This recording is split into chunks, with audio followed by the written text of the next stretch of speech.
माझे चिप्स पळून नेले बा ते जाऊन खाते हे बा ते घेऊन गेले ते बा वरती ते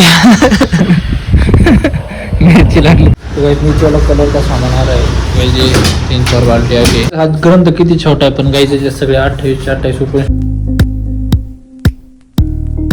good morning welcome to my new blog तर काय जाता वाजलेलं आहे सकाळचे काय 2:30 वाजले काय 3-4 मिनिटच कमी आहे गाइस मी पाठायला जायला पण रेडी आहे चला आपण पाठायला जाऊ त्याच्यानंतर बघूया काय होतं चला तर गायज माझा लघुचा पाठ झालेला आहे आणि गायज आज सप्तमी उद्या अष्टमी गायज उद्या सुट्टी पाठाला हो काय तर त्याच्यामध्ये दिवस पूर्ण जात असते चिप्स पळून नेले बा ते जाऊन खाते हे बा गायज गद्दारी करायला लागले हे बा खाली पडलेलं ते का ते वर गायज ते घेऊन गेलं ते पावर त्याच्या हातामध्ये हे बा हे सांगले खाते गाइस मी तर ठेवलं होतं मी असं वाचून माझं काय एवढं काही लक्ष नव्हतं ते घेऊन गेले ते बा वरती ते मिरची लागली त्याच्या हाताला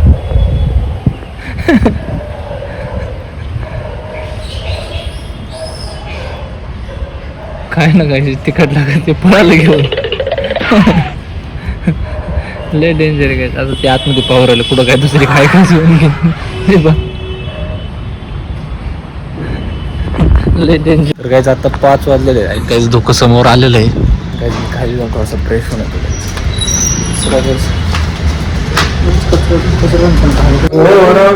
करुणावतारम संसार सारम भुजेंद्रहारम सदा वसंतम हृदयारवे भवं भवानी सहितं नमामि नीलाम्बुजश्यामलकोमलांगं सीता समारोपितवामभागं पाणमाशायकदारुचापं नमामि रामं रघुवंशनाथं वसुदेवसुतं देवं कंसचाणूरमर्दनं देवकी परमानन्दं कृष्णं वन्दे जगद्गुरुम् मनोजयं मारुतुल्यवेगं जितेन्द्रियं बुद्धिमतां वरिष्ठं वातात्मजवानुर्यमुख्यं स्थिरावधूतं शरणं प्रपद्ये गुरुर्ब्रह्मा गुरुर्विष्णु गुरुर्देवो महेश्वरा गुरुर्साक्षात् परब्रह्म तस्मै श्री गुरुवे नमः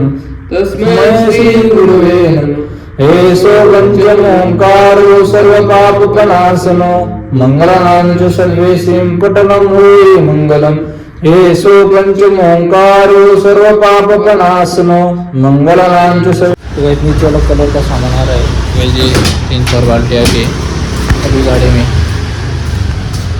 तो भाई लोग खाली कर रहे हैं इतनी 4 बाल्टियाँ गाइस उस दिन की 3 थी आज 4, 5, 7 बाल्टियाँ हो गई गाइस रुक गाइस मी 5 मिनिट में खाली करतो हा ग्रंथ किती छोटा आहे पण गाइस सगळे 28 उपनिषद आहे गाइस मी तुम्हाला गाइस अनुक्रमाने दाखवतो तुम्हाला गाइस जो आपल्याला त्या रूममध्ये सापडलेले ग्रंथ आहेत ना गाइस ते 2 त्याच्यामध्ये हा छोटासा ग्रंथ आहे गाइस त्याच्यात गाइस सगळे उपनिषद येतात कठोपनिषद प्रश्न मांडुक्य इतर छंद गाइस सगळे Upanishad 28 Upanishad guys hey guys हे पुस्तक भेटत नाही आता उपनिषदाचे गाइस मोस्ट इम्पॉर्टंट गाइस मी फक्त छांदोग्य उपनिषद थोडासा अभ्यास केलेला आहे दुसरं बाकीचे 27 उपनिषद तसे हे गाइस याचा मी अभ्यास केलेला आहे हे छांदोग्य उपनिषद याचे गाइस थोडेसे मी ऐकलेले पण आता काही मला पाहावं लागेल काहीच कारण सगळं मला हे पुस्तक आहे याचं पण विस्तारित एक वाचूक पुस्तक असेल आणि मला काहीच अष्टाध्यायचे एक पुस्तक घ्यायचं अजून एक ग्रंथ अजून आणायचं आहे तर असं वाटतं म्हणजे आजच काहीच गीता होऊन जायला पाहिजे होतं आज माझ्या लक्षातच नाही आला आज तर माझ्या लक्षात आलं एक ग्रंथ आणायला पाहिजे होता तर अष्टाध्यायचा एक ग्रंथ पाहिजे काय आपल्याला हा ग्रंथ याचा विस्तारित ग्रंथ जर भेटला काहीच उपनिषदाचा 28 उपनिषदामध्ये सगळे त्याचं जर विस्तारित ग्रंथ गाइस मी ऑनलाईन चेक करतो जर भेटलं तर मग अगदी मस्त काम होऊन जाईल गाइस अभ्यास त्याचा अभ्यास केला पाहिजे हा माझ्या जीवनात गाइस एवढं चाललं आहे थोडासा अभ्यास करायचा दिवसभर असा सकाळचं 10-12 जेवण त्याच्यानंतर थोडासा आराम पाठांतर 4-5 फ्रेश 6-7 पुन्हा जेवण पुन्हा झोपायचं पुन्हा गाइस हा एवढंच रुटीन चाललं आहे त्याच्यामुळे जास्त पण काही बाहेर जाऊन ब्लॉगिंग वगैरे काय व्हायला म्हणजे असं फिरता येईना मला वाटतं गाईज. कसं माइंडसेटमध्ये जे बसलेलं असते ना गाईज, आता उद्या मग सुट्टी आहे, मला असं वाटतं फिरायला कुठंतरी गेलं पाहिजे, पण गाईज ते डोक्यात आहे ना गाईज. आताच नवीन प्रकरण सुरू झाले त्याचं एक करायचं गाईज. गाईज हे प्रकरण संपलं नाही आणि पण लय डोकं जाम केलं माहिती का प्रत्यार गाईज. मी तर काहीच हे असं वाटतं याच्याकडे पण असं पाहिलं का शिकायचं काय हा काय प्रकार आहे. पण गाईच हे सगळ्यात मेन आहे लघुचं गाईच. हे जे लघुचं जे बिल्डिंग घ्यायचा होता हे गाईच, हे प्रत्यार हे महत्वाचे काय सगळ्याच. हे पण पाठ लागते गाईच. मलाच वाटतं हे काही शिकतच बस सुरुवातीला, पण ते सगळं गरजेचं आहे. त्याच्यामुळे बाहेर जात नाही, कारण माइंडमध्ये ते भरलेलं आहे गाईज. आणि वेळ अभ्यासाची अभ्यास केली पाहिजे. आणि पुन्हा गाईज महाराष्ट्रात यायचा प्लॅन आहे. त्याच्याकरता काहीच मला यायला मला 2-3 दिवस लागतात. एक तर मला पहिले अगोदर महिनाभर सुट्टी घ्यावं लागेल, कारण सर्व जणांचे फोन येतात पाहुण्या रावळ्यांची ये बाबा. तर काहीच पाहू.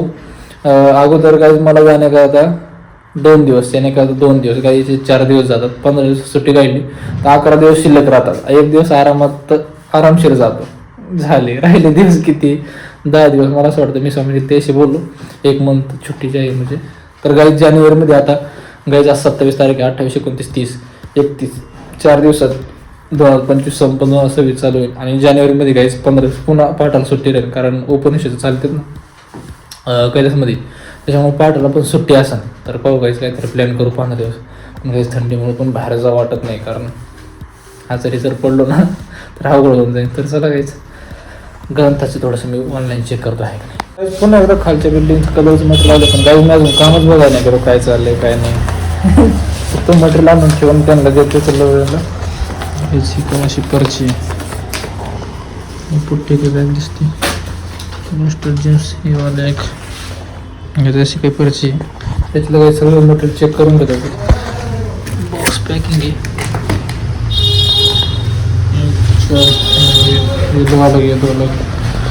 त्याची काय काही समजलं नाही मला काही विषय.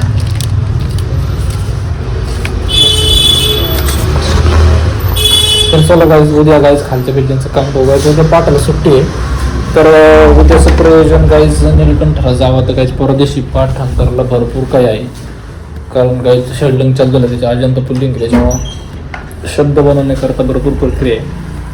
भरपूर मला पाठांतर करायचं. आज दिवसभर काहीच नाही केलेलं, आज आरामावर. तर गाईज पाहू सकाळ आणि संध्याकाळी मस्त आरतीला जाऊ कुठेतरी, आरतीला माइंड फ्रेश होऊन जातो. गाईज उद्या सुट्टी, पण गाईज उद्या थोडंसं काम बघू खाली काय चाललंय काय मटेरियल त्यांना लागतंय. गाईज हे प्लंबर आले नाही, यांचे बॉक्स तसेच पडून नाही गाईज. त्यांनी फक्त ती वरची सीट वगैरे खोलून ठेवलेली, सारं काम तसं आधुरच आहे.